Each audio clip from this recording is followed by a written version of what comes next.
Kalau ditanyakan kepada saya, maka saya mengatakan harusnya dia tidak perlu dikenakan pasal 160 KUHP yang menurut saya agak ngarang. Tapi kalau mau dikenakan pasal 93 Undang-Undang Kesehatan Masyarakat, kekarantinaan kesehatan, ya itu adalah subjektivitas dari penyidik, karena sebenarnya orang lain juga bisa banyak dikenakan pasal itu kalau mau.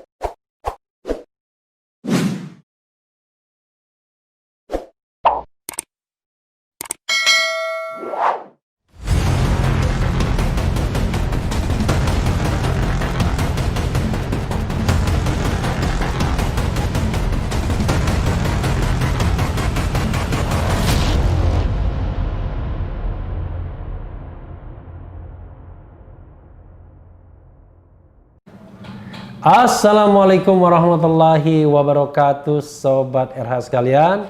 Jumpa lagi kita di channel yang keren ini, Keren Cadas. Kali ini saya mau menguber berita ya, mengenai Habib Rizik lagi ya. Ini ada berita sebagaimana dilansir oleh Detik News, Detikcom ya.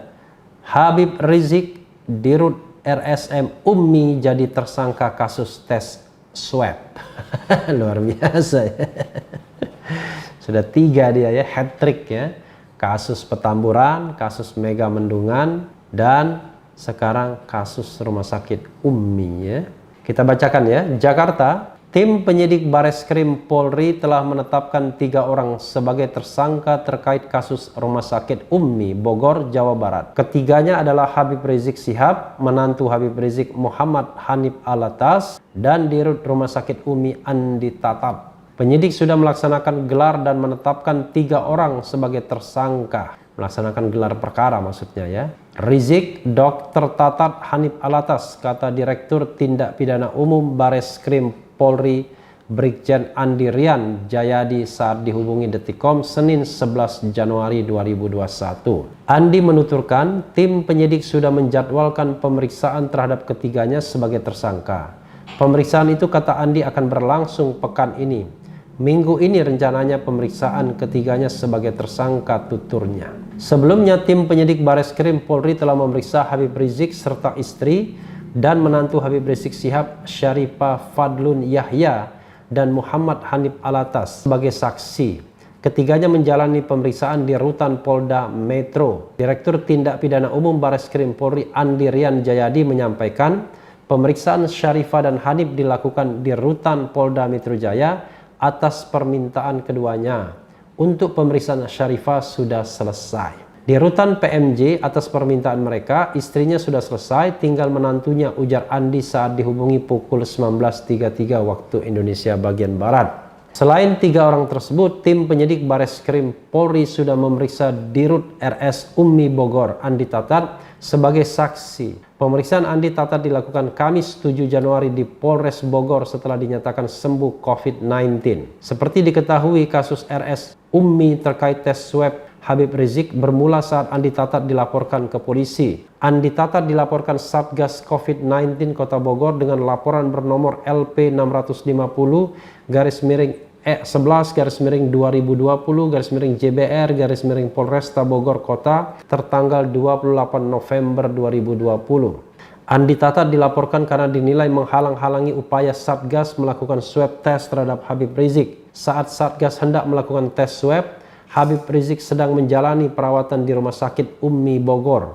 Ya, Sobat RH sekalian, saya sampai speechless ya. Sudah 3 penersangkaan terhadap Habib Rizik dan semuanya adalah kasus yang terkait COVID-19 ya. Bukan sebuah kasus yang merupakan tindak pidana berat atau malah inse ya, yang dari sononya merupakan tindak pidana, tetapi dia menjadi tindak pidana karena ada larangan atau undang-undang yang mengaturnya atau malah in prohibita ya. Dan ini adalah penersangkaan yang ketiga. Ancaman hukumannya kalau menggunakan pasal 93 ya tadi 1 tahun dan atau denda 100 juta rupiah. Bukan sebuah tindak pidana yang berat untuk turun tangannya Bareskrim ya.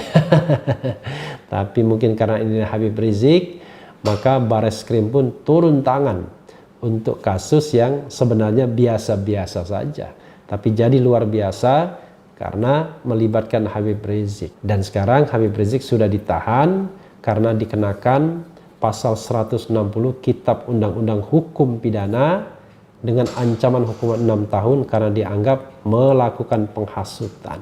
Dan penghasutan yang dimaksud adalah menghasut untuk datang ke Maulid Nabi dan pesta pernikahan putri Najwa Shihab ya. Jadi sobat era sekalian, ya mau diapakan lagi ya, sepertinya penegak hukum negara ya memang ingin menahan, memenjarakan Habib Rizik. Rasanya seperti itu. Karena kasus seperti ini bukan hanya dilakukan oleh Habib Rizik saja barangkali, tetapi juga banyak pihak lain yang melakukan kerumunan. Tapi untuk masalah tes swab di Rumah Sakit Umi Bogor, sebenarnya apa yang ingin saya katakan ya, saya pernah interview dengan Munarman, nanti dicek lagi ya di channel Refli Harun ini, dan ada saya buat judulnya. Sebenarnya karena Habib Rizik khawatir bukan ditersangkakan, tapi khawatir di-COVID-kan ya, itu yang saya dengar dari Munarman ya, mantan sekretaris umum Front Pembela Islam. Kenapa khawatir di-COVID-kan? Tentu ada pertimbangan-pertimbangan khusus ya, termasuk juga khawatir kalau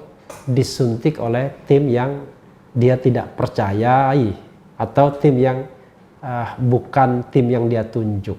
Itu satu soal yang mengemuka. Sama halnya seperti ketika di tahanan Polda, Habib Rizik hanya mau makan dari makanan yang diberikan pihak keluarga. Kok paranoid sekali? Mungkin kalau bagi orang biasa paranoid, tapi bagi seorang Habib Rizik hal itu tentu barangkali sudah masuk dalam perhitungannya. Ya tentu saja salah satu indikatornya adalah kasus terbunuhnya Laskar FPI. Kalau kita mengambil sebuah kecurigaan yang ekstrim dengan cara pandang Habib Rizik, sepertinya dia yakin bahwa dia mau digiring ke medan pembantaian. Itu kalimat yang dia sampaikan ketika melepaskan pada proses penguburan 5 Laskar FPI, karena 1 dikubur di Jakarta, jadi 5 di Megamendung. Bukan Megamendungan ya, Megamendung ya. Jadi bisa dipahami dalam konteks ini sesungguhnya ada kekhawatiran. Jadi ketika diperiksa oleh tim lain ada kekhawatiran karena itu adalah proses suntik ya, atau proses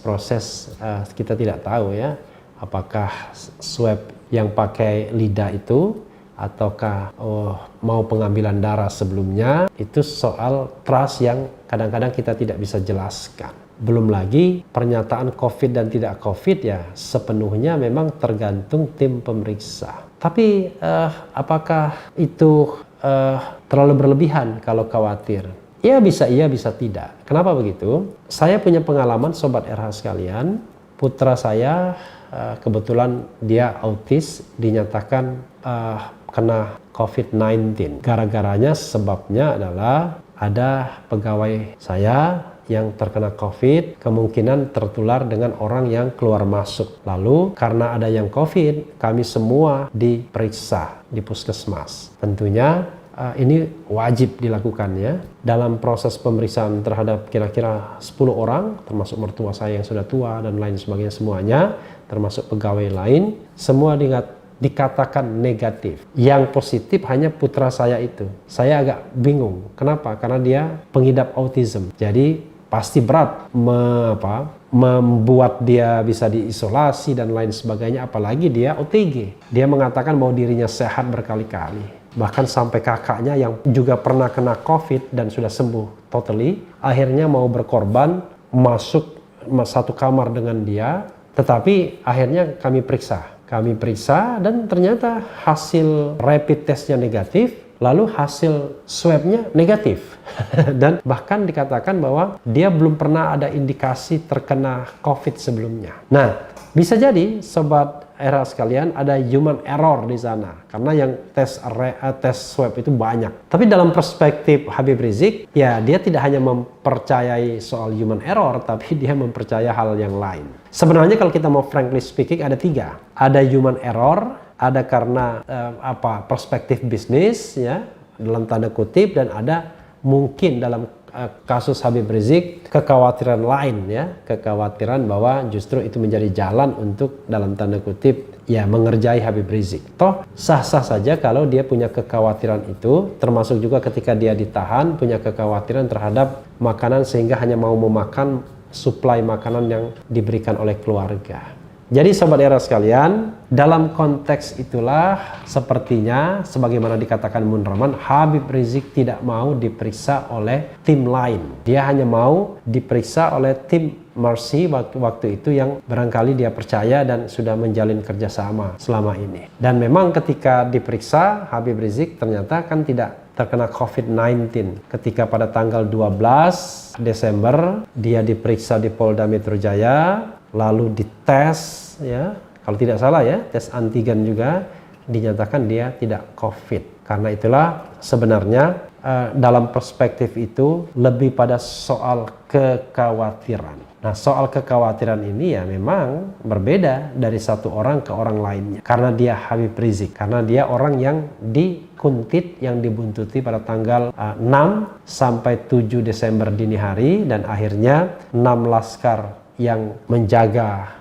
mengawal dia itu mati terbunuh. Ya, sobat era sekalian, kita tidak tahu bagaimana jalan keadilan bagi Habib Rizik ini. Yang jelas dia sudah ditersangkakan untuk 3 soal. Kalau ditanyakan kepada saya, maka saya mengatakan harusnya dia tidak perlu dikenakan pasal 160 KUHP yang menurut saya agak ngarang. Tapi kalau mau dikenakan pasal 93 Undang-Undang Kesehatan Masyarakat, kekarantinaan kesehatan, ya itu adalah subjektivitas dari penyidik. Karena sebenarnya orang lain juga bisa banyak dikenakan pasal itu kalau mau. Karena kerumunan-kerumunan itu terjadi di banyak tempat, tidak hanya terjadi di Petamburan dan Megamendung. Adapun mengenai Rumah Sakit Umi, ya sekali lagi kita harus melihatnya dalam perspektif kesehatan. Toh secara perspektif kemanusiaan. Toh secara post factum terbukti Habib Rizik tidak kena COVID-19. Walaupun kesehatannya turun, kontak dengan banyak orang dan lain sebagainya. Tapi sudahlah, kita ikuti saja proses ini. Mudah-mudahan pra-peradilan paling tidak membebaskan Habib Rizik dari tuduhan pasal 160 KUHP sehingga tidak perlu ditahan, masih bisa berbuat bagi umat dan juga punya komitmen untuk tidak melanggar protokol kesehatan lagi sebagaimana pidatonya. Dan yang jelas proses hukum kalau memang mau dikaitkan dengan semata-mata penanganan COVID-19 bisa berlangsung secara baik. Ya, sobat era sekalian, itu saja. Yang penting tetap di channel ini, karena di channel ini Anda akan dirayu, ditipu, dibaperin, dicecar, diuber pula di jalur khusus. Karena channel ini adalah channel yang mengancam, memeras, dan membenci. Jangan lupa subscribe, like, comment, and share. Ciao.